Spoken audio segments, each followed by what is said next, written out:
అందుకే ఎస్వి కృష్ణారెడ్డి గారి సినిమాలు నేను ఎస్వి కృష్ణారెడ్డి గారు హైలైట్ అంట. ఇందులో కూడా ఈయన సతీష్ గారు ఆయన జీవితాంతం ఎస్వి కృష్ణారెడ్డి గారు రుణపడి ఉండాలి. నేను సినిమా చూడకుండా చెప్తున్నా. ఎందుకంటే ఇంత మంచి సత్ప్రవర్తన ఉన్న డైరెక్టర్తో మీరు సినిమా చేస్తున్నారు కాబట్టి సతీష్ గారు, ఇలాంటి మంచి డైరెక్టర్తో మీరు లైఫ్ లాంగ్ ట్రావెల్ అవ్వండి, మీకు మంచి జరుగుతుంది. ఎందుకంటే అంత గుడ్ కాంటాక్ట్ ఉన్న డైరెక్టర్ ఎస్వి కృష్ణారెడ్డి. ఆయనతో మీరు ట్రావెల్ చేస్తే మీకు చాలా మంచి పేరు వస్తుంది. మంచి సినిమా పరిశ్రమలో మంచి కుటుంబ సభ్యుడిగా మిగిలిపోతారు మీరు. అచ్చిరెడ్డి గారు అండ్ ప్రొడక్షన్ టీం గురించి కొంచెం చెప్పండి. అచ్చిరెడ్డి గారు కృష్ణారెడ్డి గారు అంటే వాళ్ళు సిబ్లర్స్, అంటే ఒకే పొట్టలోంచి పుట్టుకొస్తారు చూసారా, ట్విన్స్.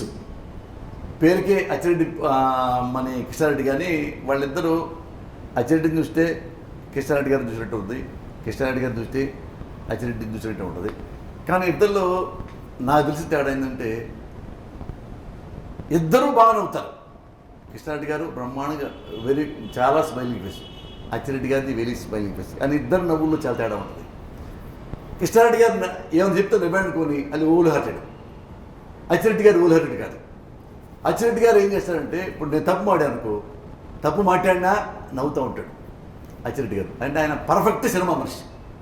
అంటే అచ్చిరెడ్డి గారు లేకపోతే కృష్ణారెడ్డి గారు ఎప్పుడో దొడేసేవాడు. అంటే అచ్చిరెడ్డి గారి లాభకి ఎలా ఉంటుందంటే, మనం ఏం మాట్లాడినా, ఎలాగైతే బాతు కనుక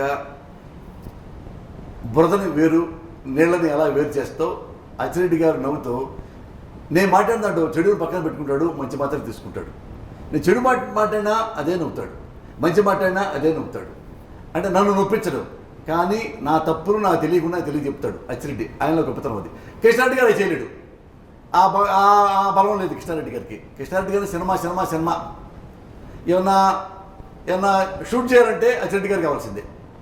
ఒక సినిమా మెటీరియల్ చేయాలంటే, దాని సినిమా వెనక నుండి కాపాడాలంటే, దానికి వెనక ఓజోన్ పొర ఎలా అవసరమో మన ప్రపంచానికి, ఆయన కృష్ణారెడ్డి గారు కూడా ఓజోన్ పొర ఎవరంటే అచ్చిరెడ్డి గారే. పోసాని కృష్ణమురళి గారు అంటే కాంట్రవర్సీ కేర్ ఆఫ్ అడ్రస్ అంటారు. కానీ గత కొంతకాలంగా మీ నుంచి ఏ రకమైన కాంట్రవర్సీలు కామెంట్స్ రాలేదు. అంటే మీరు ఇంటెన్షనల్గా ఏమైనా కాంట్రవర్సీలు దూరంగా ఉండాలనుకుంటున్నారా? నేను ఇండస్ట్రీకి వచ్చి 28 సంవత్సరాలు, 24 ఏళ్ళుగా ఇండిపెండెంట్గా, అంతకుముందు అసిస్టెంట్గా పనిచేశాను. ఈ 24 సంవత్సరాల్లో నేను రైటర్గా, ప్రొడ్యూసర్గా, డైరెక్టర్గా, హీరోగా, విలన్గా, ఆర్టిస్ట్గా అన్నీ చేశాను. సేమ్ టైం పొలిటికల్ టచ్ నాకు ఉంది, రాజకీయ ప్రవేశం ఉంది. సొసైటీ పరంగా కొన్ని రెస్పాన్సిబిలిటీ పర్సన్కి ఫీల్ అవుతాను. ఈ ట్రావెలింగ్లో ఎప్పుడూ నేను కాంట్రవర్సీగా బిహేవ్ చేయలే, కాండక్ట్ లేకుండా బ్యాడ్గా బిహేవ్ చేయలే, ప్రవర్తన బ్యాడ్గా నేను ఎప్పుడు బిహేవ్ చేయలే. అంటే కాంట్రవర్సీ అంటే రకరకాలు ఉంటాయి. ఎట్ట కాంట్రవర్సీ అంటే, నేను పైకి రావడానికి, ఇప్పుడు నా పేరు పేపర్లో ఉండడానికి, ఎవరినో కొన్ని గిల్లి ఆ అమ్మాయి ఎలాంటిది, ఆ హీరో ఎలాంటాడు, ఆ డైరెక్టర్ ఎలాంటాడు అని మాట్లాడితే అది కాంట్రవర్సీ. ఇది అబద్ధం. నేను నా జోలికి ఎవరు వస్తేనే మాట్లాడతా, నా జోలికి రాకుండా నాకే నేను గిల్లి ఏ ఒక్కడిమైనా బ్యాడ్గా మాట్లాడాలా, కాంట్రవర్సీ చేయాల.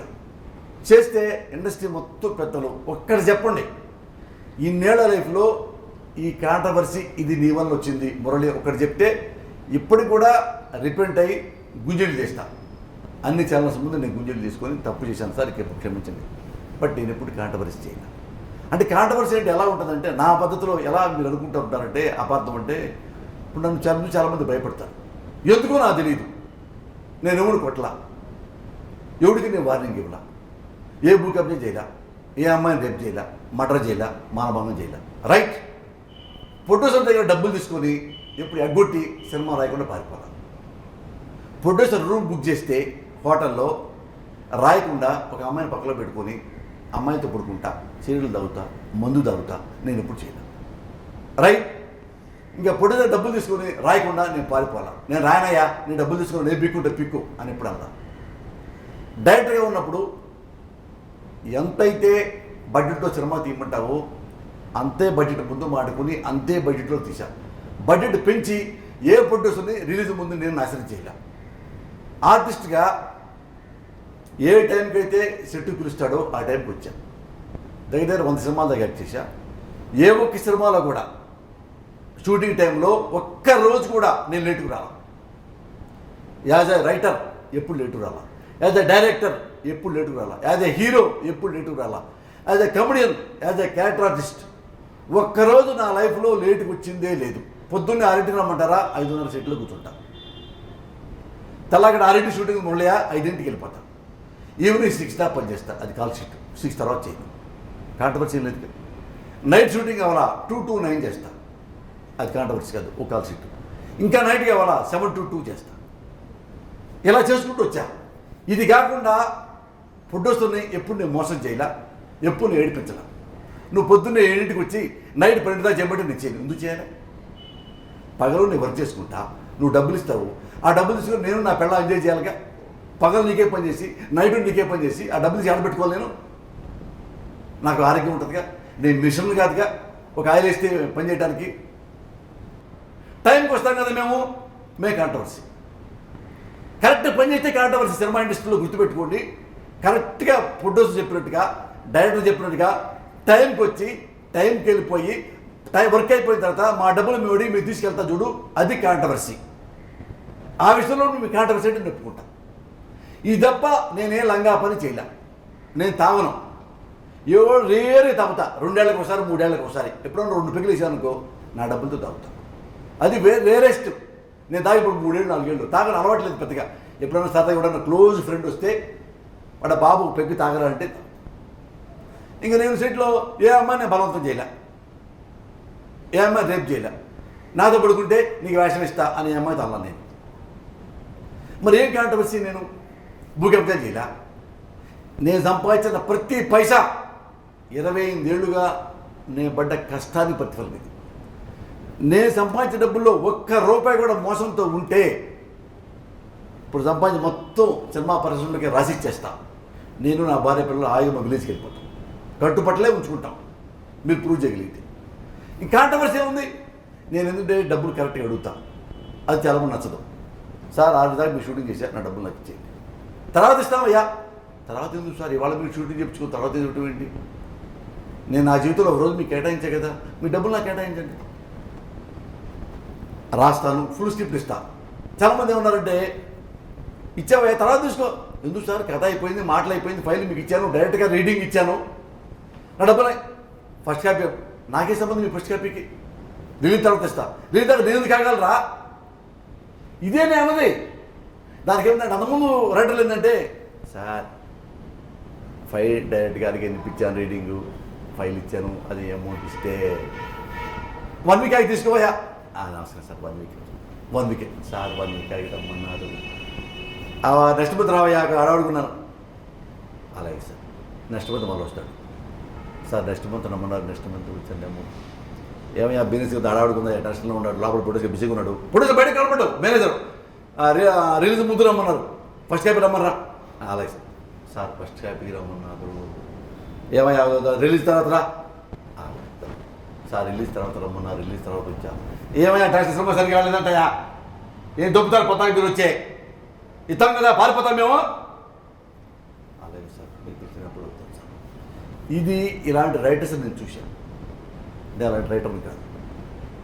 నీకేం కావాలో చెప్పు, నేను రాస్తా. నేను నచ్చేలా రాస్తా. నా డబ్బులు ఎందుకు ఇవ్వరా టైంకి?